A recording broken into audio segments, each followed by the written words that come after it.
Eamon Khan here for Seconds Out. Pleasure to be in the company of Frank Warren. Frank, good to see you. How's life treating you? All okay, and what about you? Yeah, good to be in your company, of course, and looking forward to Moses Itauma versus Dillian Whyte and the rest of the undercard heading towards the weekend. Just want to get the direct and questions out the way, first of all, regarding this fight.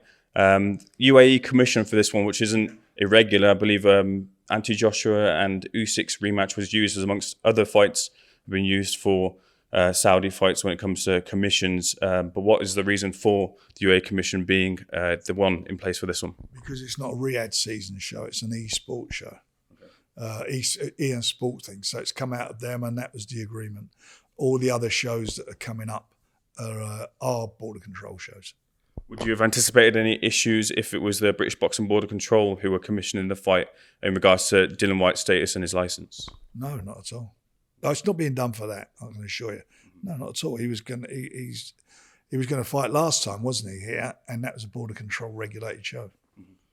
And in terms of the drug testing in place for this fight, can you confirm who is in place for it? Who's paid for him? No, who's in place for it? Is it VADA? Yeah, VADA, of course they are. They're all VADA based. Yeah, absolutely. Okay then. And all the British fighters all go through their test anyway. Okay, that's the those direct questions out the way. Getting into the fight then, Moses Itauma taking on Dillian Whyte. In terms of the process, it's always kind of been said about the Warrens know the way to match make their fighters, their prospects, but why specifically was Whyte the opponent picked for Itauma? Well, I hope you're right.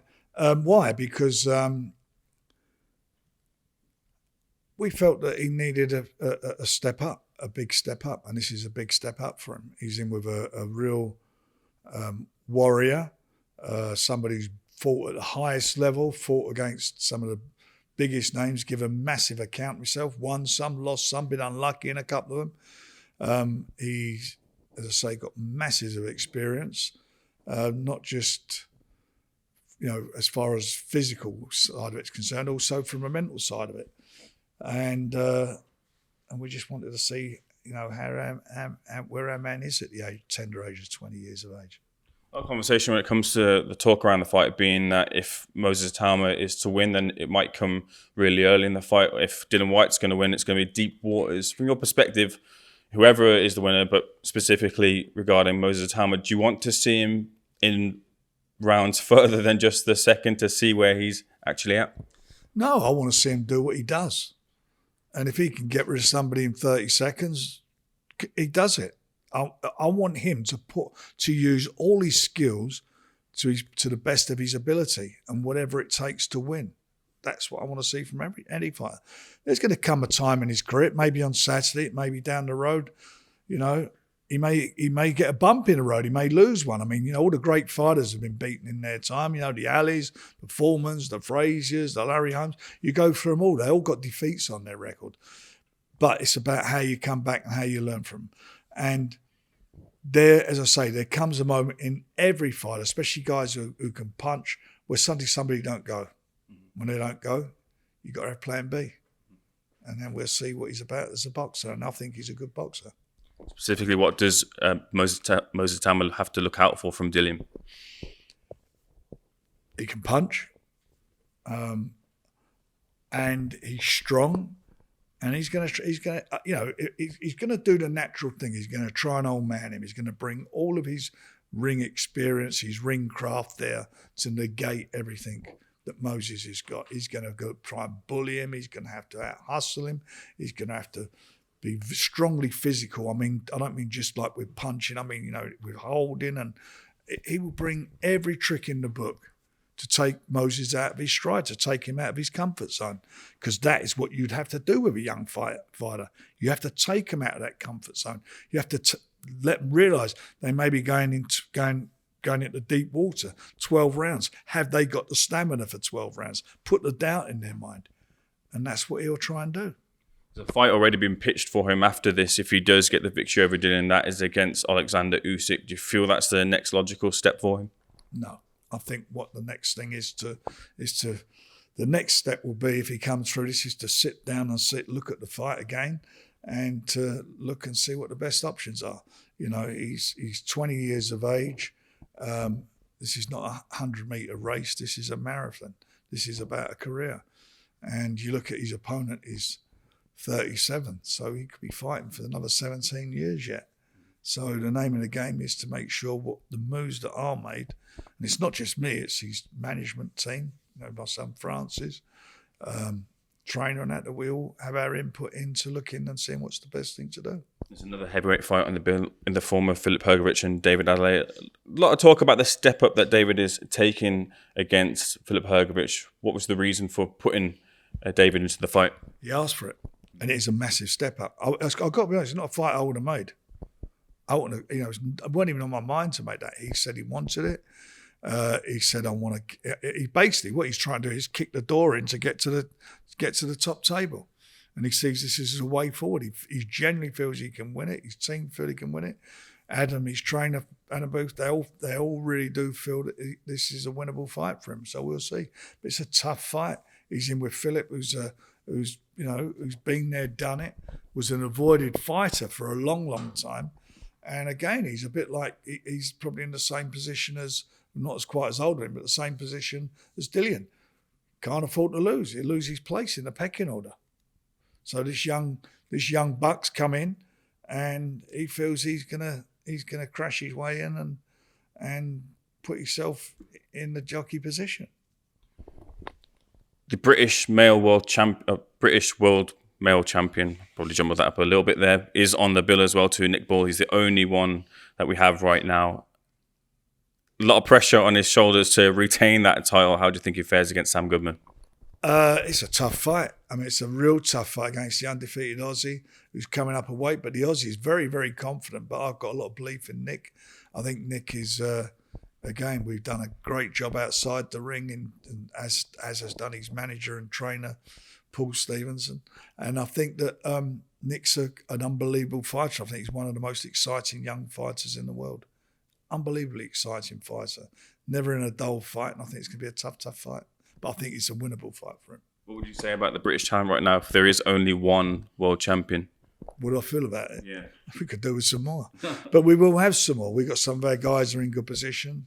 Unfortunately, Anto Kakachi had to give up his belt to participate in his last fight. And we all know what happened in the unification heavyweight fight with Daniel Dubois and Alexander Usyk. We get to some of the other topics in the wider sphere of boxing. First of all, you mentioned Daniel Dubois. What's the latest with him in terms of course, he's taking some rest now, but a comeback fight for him? We're meeting end of next week, early or the week after. He's back now from his holiday in Brazil. I'm obviously out here, and we'll get together and sit down, and we're going to have a bit of a debrief from Wembley and look at all the options. So has the conversation surrounding the party happened yet? We haven't had any conversations about anything yet. What I will want to talk about, I want to do it face to face and not on a telephone. How did you feel about the party? How do I feel about it? I'm not even going there till I sit down and have a chat with them. Okay, in terms of the heavyweight division and Usyk's responsibilities, he's got a mandatory against Joe Parker, but he has lobbied for an extension in terms of negotiating that fight because of an injury. What's the state of play in terms of Joe Parker and Alexander Usyk? He put medical evidence in, requesting a 90-day extension. WBO, I believe, have given him 30 days extension because of the medical condition. It's a bit frustrating for all of us. It come left field because we were next week getting into a position where the fight, I think, would have been gone to purse bids. Anyway, we are where we are. Joseph is in there. He's the interim champion. WBO is the next one in, so there's no dispute or arguments about that. It is frustrating. Joe's frustrating. His management are frustrated. And I'm frustrated because I can't do nothing about it. I don't look after Usyk. His team have done what they've done. They're doing what they've got to do for their man. We're doing what we can for our man. And the bottom line of it all is that he has a choice. He can say, right, I don't want to fight for your title. I'll go and have another fight. And if you do, you give up your opportunity. Or you sit and have a little bit of patience. And sometimes you have to have patience in life. And you will either fight Usyk or you'll be elevated if he vacates the title, elevated to full champion, and then you have a defence of your title. So for me, it's a no-brainer. What do you think is the likeliest course of action? Do you think there will be a vacation of the title? I don't know. Well, the fact they've asked for an extension, you may think that they're either looking at all their options or they may just say, right, we're going to go with this fight. What's Tyson Fury's position in this? Because as far as we were aware, there was a trilogy announced between Fury and Usyk. It has, or at least a deal agreed. Sorry. Well, I don't know about that. I mean, at the moment, Tyson's filming, and even if that did happen, that won't happen until next year, and no one's going to be sitting around until next April. So would Parker's opportunity, or whatever happens with Parker, because what would happen is that the WBO have called for that fight. The reason the unification fight with Daniel Dubois took place was on the understanding, and they made it very clear before the fight was announced that mandatory was due, but they would allow the unification to take place, provided the winner of that fight, which is Usyk, defends his title when called upon, which he's been called upon to do, against Joe Parker. So no one's going to bunk in there. If he vacates, then he vacates. And if he vacates, what will happen is the next governing body in line, I'm not sure which one it is, they will say your mandatory is due against our mandatory challenger. And that is what will happen. Moving tact a little bit, there's been a move from a promoter to change broadcaster in search of a broadcast, and they've landed at BBC. What do you think about that deal from Ben Shalom and boxing? Some would probably say in the industry that you've beaten another rival promoter, or at least moved them off of a broadcast that they were once on before. You've seen many promoters come and go. What do you think about the status of Ben Shalom and boxing? Well, I think it's good there's boxing back on terrestrial TV. Is it on BBC 2 or 3, whenever it is, or iPlayer, whatever it is. But it's in there. As long as boxing's getting exposure, it's great. I don't know how long his deal is. Someone told me in the previous interview that it's a 4-fight deal, so it's 1 a quarter. This is better than nothing, isn't it? It is what it is, and that's it. And as for the other stuff, I'll tell you, just because getting a TV deal is one thing. Maintaining a TV deal is another thing. I was about to ask you, is it sustainable? The figures that have been reported suggest that there's not going to be enough money to pay fighters what they might want. From your understanding, from what you've heard, do you think it's a sustainable model? I don't know what his deals are with fighters, and obviously the fighters can answer that, and time will obviously tell. But regarding fighters and as you're just saying with having TV deals. I mean, I look back over the years, I can remember Roger Levitt having a deal, Panos Eliadis having a deal, Ricky Hatton had a deal, Naz had a deal. I mean, there's been so many people over the years have had TV deals. Mick Hennessy, lots of people have had deals. And lots of people have no longer have deals. On the other end of the scale, Dana White and his promotion, UFC, have signed a $7.7 billion deal to bring their combat sports offering to Paramount and Paramount Plus. There's also the wait and anticipation that TKO will have their ducks in order is the better way of saying that phrase.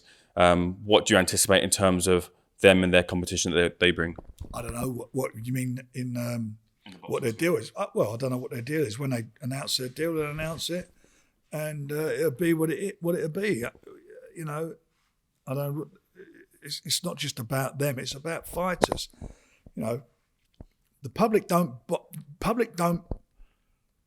pay pay-per-view or subscription or watch TV to see me.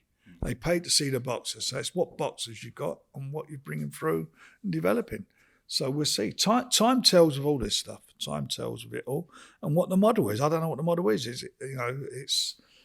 Dana's a very, very good promoter. He's done a brilliant job with the MMA, with UFC. Done a fabulous job. Boxing's a different thing altogether. It's a different thing. It's a different thing altogether, and we will see. Time will tell. Time will tell. But he's a good operator.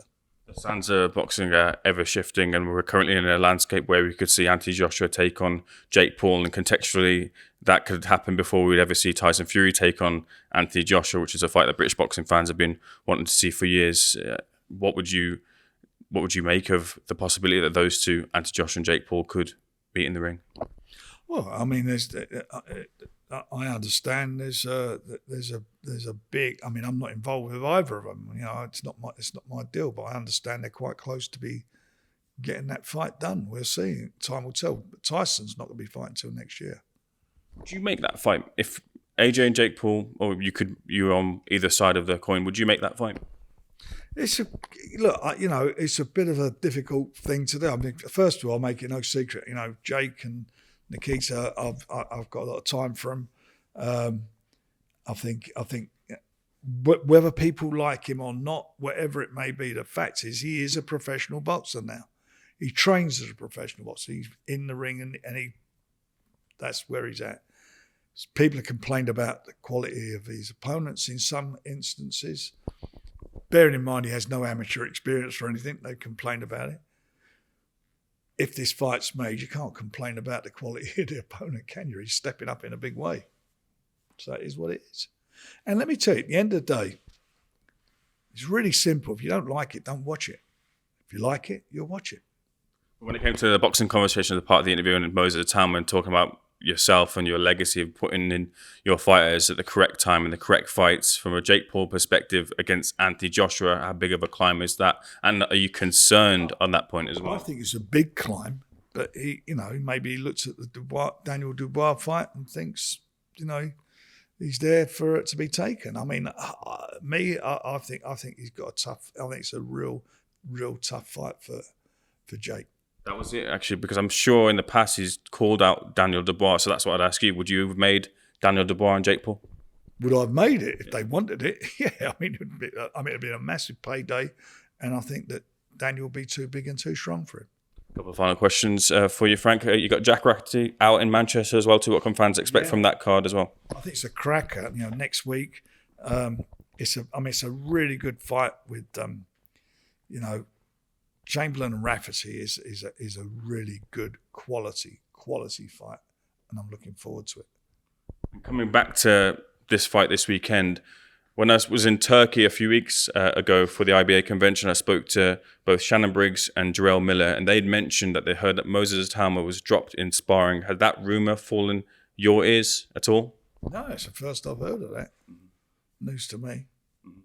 But people get dropped in sparring. But it generally is news to me. I've not heard that before. Frank, much appreciate your time. Thanks for taking us out.